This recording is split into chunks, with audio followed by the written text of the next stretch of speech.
मैं साजिद खान एक बार फिर अपने YouTube चैनल में आप सभी लोगों का स्वागत करता हूं और आज बड़ा ही इंटरेस्टिंग टॉपिक है कि रियल एस्टेट बिल्डर फ्लॉप क्यों हुए।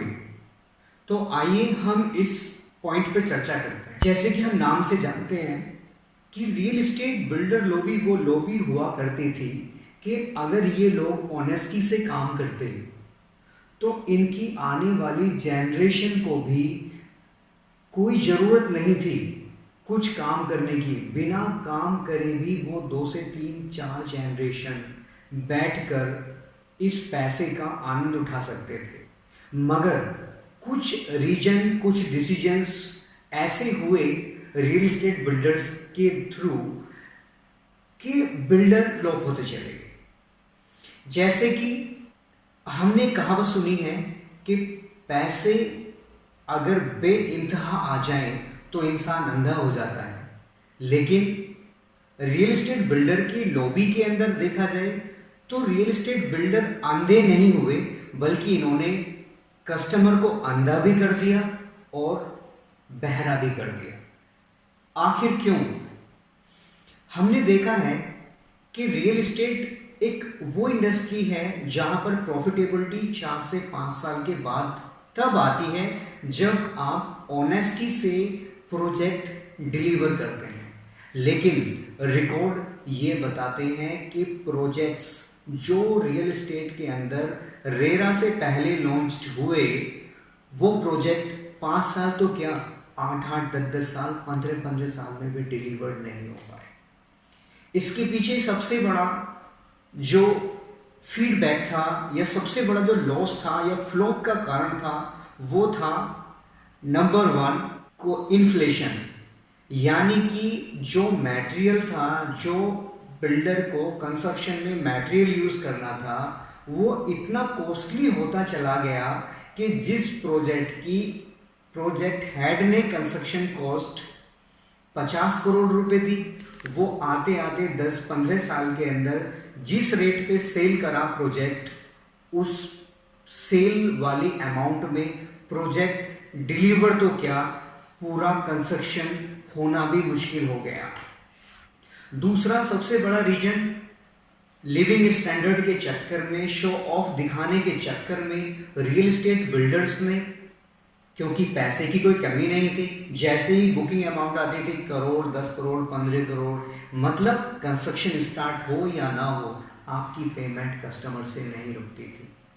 और जब इंसान के पास पेमेंट आती है तो उसको कंफर्ट जोन चाहिए होता है, और जब कंफर्ट जोन चाहिए होता है तो कंफर्ट जोन में इंसान अपने कर्म को पहले भूलता है, उसके बाद लग्जरी गाड़ी, लग्जरी हाउस और 5 स्टार 7 स्टार के अंदर पार्टियां जिसका कोई भी रिकॉर्ड नहीं था, कोई भी ऑर्गेनाइज सेक्टर नहीं था, कोई भी गवर्नमेंट का शिकंजा नहीं था।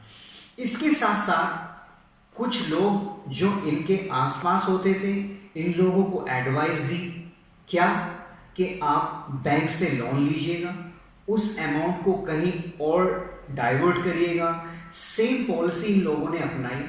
इन्होंने बैंक हेड को पेमेंट देकर सेटिंग करके जिस प्रोजेक्ट पर 100 रुपये का लोन होता था 150 रुपये का डिसबर्समेंट लिया और इस अमाउंट से फंड को अदर लैंड में लगा दिया या अदर बिजनेस स्टार्ट कर दिया या शो ऑफ में एक्सपेंसेस बढ़ा लिए। जबकि हम एक बार एक्सपेंसेस बढ़ा लेते हैं तो इन एक्सपेंसेस को कट करना बहुत मुश्किल होता है। इन लोगों की इंटेंशन इनिशियली थी या नहीं थी, लेकिन विनर वो नहीं होता जो रेस में शामिल होता है, विनर वो होता है जो सेकंड में फर्स्ट पोजीशन पे आता है।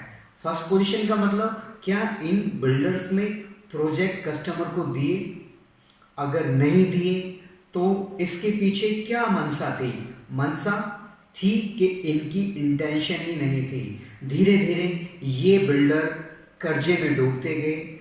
उसके बाद मार्केट, आप जानते हैं, अगर हम लाइफ साइकिल के बारे में देखते हैं तो ग्रोथ जैसे जैसे बढ़ती है मैच्योरिटी आती है और मार्केट एक सा नहीं रहता। मार्केट जैसे ही डिक्लाइन हुआ इनके पास उस टाइम सोचने के लिए समझने के लिए कुछ भी नहीं बचा था तो एक सिर्फ और सिर्फ कंगाल आईना, जिसको ये देख सकते थे, ना किसी को बता सकते थे।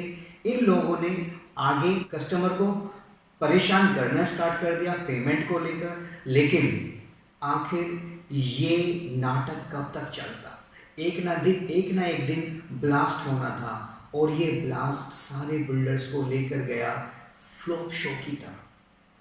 यहाँ पर मैं आपको बताना चाहता हूँ कि कोई भी बिल्डर अगर प्रॉपर्टी सेल करता है और उस प्रॉपर्टी का पैसा ज्यों का त्यों उस प्रोजेक्ट के अंदर नहीं लगता, तो कोई भी बिल्डर मार्केट में ज़्यादा लंबे टाइम से नहीं रह सकता। क्योंकि अगर आपने प्रोजेक्ट में लगाए और आपने मार्केट से 15 या 18% के रेट ऑफ इंटरेस्ट से अमाउंट 100 रुपये उठाए, और अगर आप कैलकुलेशन करते हैं 5 साल की या 8 साल की या 10 साल की डिलीवरी के बाद की, तो आप यकीन मानिए ब्रेक इवन पॉइंट पे भी खड़े नहीं होते। तो मेरा यहाँ पर एक बिल्डर लॉबी को सलाह है कि वो उतना ही काम करें जितनी उनकी कैपेबिलिटी हो, एक्सपेंशन पे जाएं लेकिन लिमिट के साथ। अगर अपने को ओवर लिमिट स्ट्रेच करना चाहिए, लेकिन ओवर लिमिट नहीं, बढ़ना चाहिए लाइबिलिटीज के साथ नहीं, और लाइबिलिटीज होनी भी चाहिए। लाइबिलिटीज आपको, आपका जुनून आपको काम करने के लिए इंस्पायर करती हैं, लेकिन लाइबिलिटी इतनी ना हो जाए कि आपके कंधों के ऊपर इतना बोझ हो जाए कि आप ना कोई स्ट्रेटजी बना सकें, ना कोई प्लानिंग कर सकें, ना आगे सोच सकें। सोचेंगे तो सिर्फ और सिर्फ इस लाइबिलिटी को कैसे उतारा जाए, तो आपका जो फ्रूटफुल टाइम होता है उस टाइम को आप यूटिलाइज नहीं कर पाते और आपका पतन शुरू हो जाता है। यहाँ पर एक पॉइंट्स या एक सलाह जो मैं देना चाहता हूँ कि जब भी आप किसी भी एम्प्लॉइज को हायर करते हैं तो उसका रिकॉर्ड, प्रॉपर ऑनेस्टी, उसके साथ आप उसको क्या लिबर्टी देते हैं, क्या उसको पार्ट्स देते हैं, क्या उसको डिसीजंस की पार्ट्स आप उसको असाइन करते हैं। ये सारे पॉइंट्स हैं जो एक बिल्डर को बड़े प्यार मोहब्बत के साथ सोचकर अपने एम्प्लॉइज के साथ करना चाहिए। क्योंकि एम्प्लॉइज जिसको आप हायर करते हैं वो आपका नौकर नहीं है, वो आपके ही ग्रेड का बंदा है। वो हो सकता है due to shortage of fund वो आपके साथ काम कर रहा है, लेकिन उसके सोचने का तरीका, उसका विजन, उसकी डिसीजन मेकिंग हो सकता है आपसे बेटर हो। तो ज़्यादा अच्छा होगा कि रियल इस्टेट डेवलपर्स को इन एडवाइस को एडॉप्ट करना चाहिए। यहाँ पर एक ईगो या अपने को कभी भी लर्निंग पॉइंट ऑफ व्यू से दूसरे को रिजेक्ट नहीं करना चाहिए। तो ये सारे पॉइंट्स हैं जो एक बिल्डर को अपने वे में कंसीडर करने चाहिए, और हर एक किसी को ऑनर करना चाहिए, कस्टमर को प्रायोरिटी देनी चाहिए, क्योंकि कस्टमर इज द किंग और is the king of the market.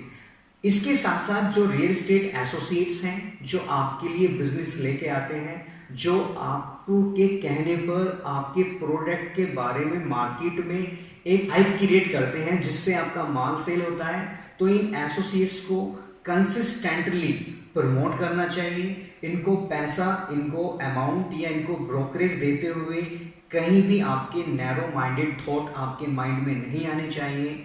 हाँ, मैं यहाँ पर ये जरूर कहना चाहता हूँ कि सेविंग्स करें, शॉर्ट टर्म के लिए ना करें। अगर आपको दिखता है कि एक इंसान आपको आज के टाइम में 10 रुपये बचा के देता है, तो उसको रियलाइज ना कराएं कि 10 रुपये मेरे लिए कुछ नहीं है, क्योंकि जो इंसान आपको 10 रुपये बचा के दे सकता है, कल आपके लिए 1000-2000 करोड़ रुपए का भी काम करा सकता है या कर सकता है। एक इंसान, कोई भी इंसान छोटा बड़ा नहीं होता। एक इंसान के साथ एक नेटवर्क जुड़ा होता है, छोटे बड़े सब तरह के लोग जुड़े होते हैं।